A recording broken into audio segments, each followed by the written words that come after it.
Lockdown के चलते करीब 2.5 महीने से बंद पड़ी किशनगढ़ में पावर लूम की फैक्ट्रियों की मशीनों की आवाज़ें बुधवार को फिर से सुनाई दी। राजस्थान पावर लूम एसोसिएशन द्वारा फैक्ट्रियों को सरकार की गाइडलाइन के अनुसार संचालित करने के निर्णय के बाद फैक्ट्रियों में कामकाज शुरू हुआ। पावर लूम फैक्ट्रियों में सैनिटाइजर के जरिए मशीनों पर छिड़काव करवाया गया।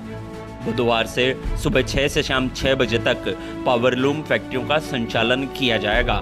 कोरोना वायरस संक्रमण की रोकथाम के तहत करीब 2.5 महीने के लंबे समय से लॉकडाउन के दौरान पावरलूम एसोसिएशन ने आज से फैक्ट्रियों के संचालन का निर्णय लिया है।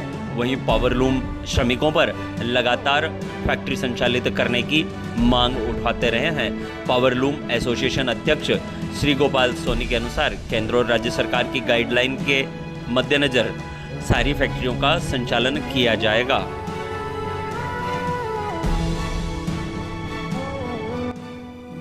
हमने 10 तारीख से फैक्ट्रियां चालू की है, आज से ही, और नुकसान तो भयंकर हुआ है, इसका कोई आंकलन ही नहीं है। मतलब करोड़ों रुपए का नुकसान इस सेक्टर को हो चुका है और अभी भी ये डर है कि कहीं दोबारा लॉकडाउन की घोषणा नहीं हो जाए और उससे फैक्ट्रियां भी बंद हो जाएगी, लेबर भी वापस बेरोजगार हो जाएंगे। आज कितने दिनों बाद से आज लॉकडाउन शुरू हुआ है? कितने महीने हो गए? करीब 2.5 महीने हो गए। मजदूरों को और आपको किस तरह से परेशानी का सामना करना पड़ेगा? परेशानी तो बहुत है, लेकिन अब किसको कहें, कोई सुनने वाला ही नहीं है। कोई सुनने वाला हो तो उसको बतावें परेशानी, कोई सुनने वाला ही नहीं है। अध्यक्ष साहब, आप एक अध्यक्ष हैं, आपकी एक बहुत बड़ी जिम्मेदारी है, तो किस तरह से फैक्ट्री संचालकों को भी आपने निर्देशित किया और किस तरह से गाइडलाइन का पालन किया? नहीं, हमने सबके पास गाइडलाइन की सूचना भिजवा दी कि केंद्र सरकार और राज्य सरकार की जो गाइडलाइन है उसके हिसाब से ही अपनी फैक्ट्रियों का संचालन शुरू करें। और अगर इस तरह से कोई लापरवाही बरतता तो उसके कौन स्वयं जिम्मेदार फैक्ट्री मालिक है? अगर कोई फैक्ट्री मालिक लापरवाही बरतता है और प्रशासनिक स्तर पर कोई जांच होती है तो उसमें फैक्ट्री मालिक की स्वयं की जिम्मेदारी होगी। हमने तो उसको निर्देश दे दिया कि भाई जो सरकारी आदेश है उनकी पालना सुनिश्चित करावें।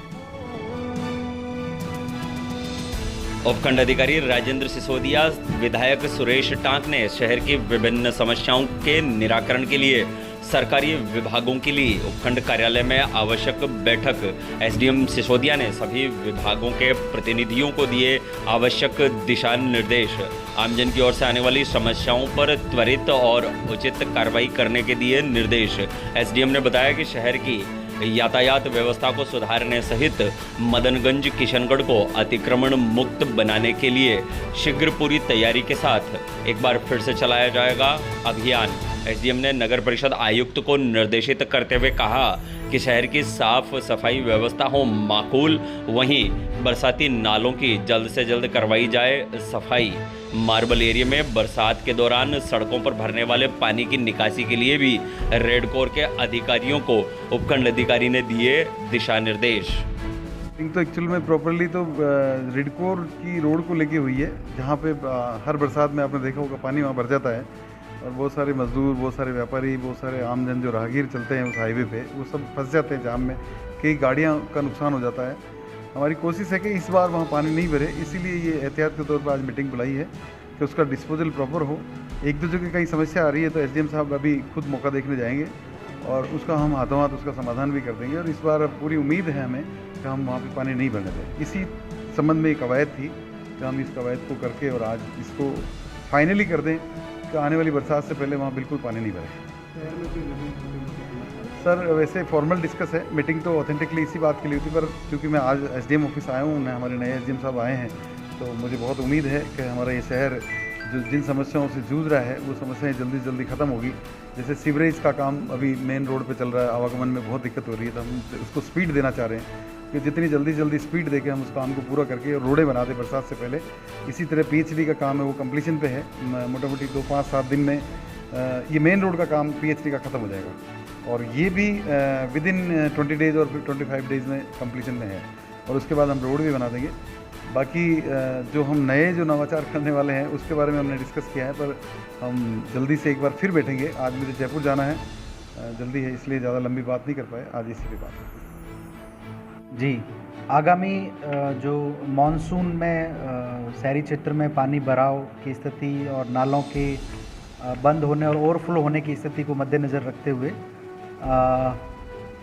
आज माननीय विधायक महोदय की उपस्थिति में यहाँ उपखंड कार्यालय में नगर परिषद आयुक्त, AN PWD, AN नगर परिषद और रिडकोर के अधिकारीगण, रीको के अधिकारीगण, तहसीलदार जी और अन्य इरकॉन कंपनी जो ROB निर्माण कंपनी है उस कंपनी के प्रतिनिधि के रूप में जो उपस्थित अधिकारीगण के यहाँ पर एक मीटिंग आयोजित की गई।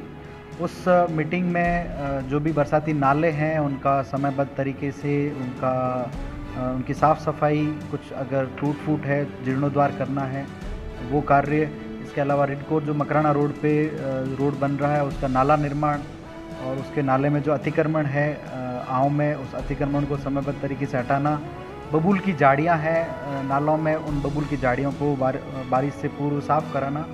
DFCC का जो वो अंडर ब्रिज है, उस ब्रिज में जो पानी भरने की और रास्ता बंद होने की जो शिकायत आ रही है उसको समयबद्ध तरीके से निस्तारण करने का, यह इस मीटिंग का प्रमुख उद्देश्य रहा। सर, किस तरह से निस्तारण किया जाएगा, अधिकारी किस तरह से बताएंगे? जी, अब जो भी नाला है शहरी क्षेत्र में, बरसाती नाले हैं या अन्य जो सीवरेज की लाइंस है उनको पूर्ण तरीके से साफ़ करना, यहाँ पे अभी मशीनें शुरू हो गई है।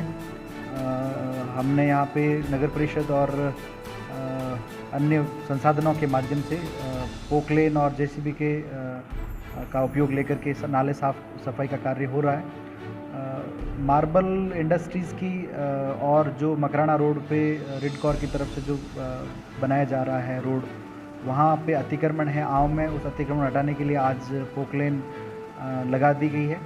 उसमें बबूल की झाड़ियाँ और कुछ छोटे मोटे अतिक्रमण है वो अतिक्रमण हटाए जाएंगे और रीको द्वारा जो नाला बनाया जा रहा है उस नाले को गति दी जाएगी ताकि वो बारिश से पूर्व नाला पूरी तरह से कंप्लीट हो जाए।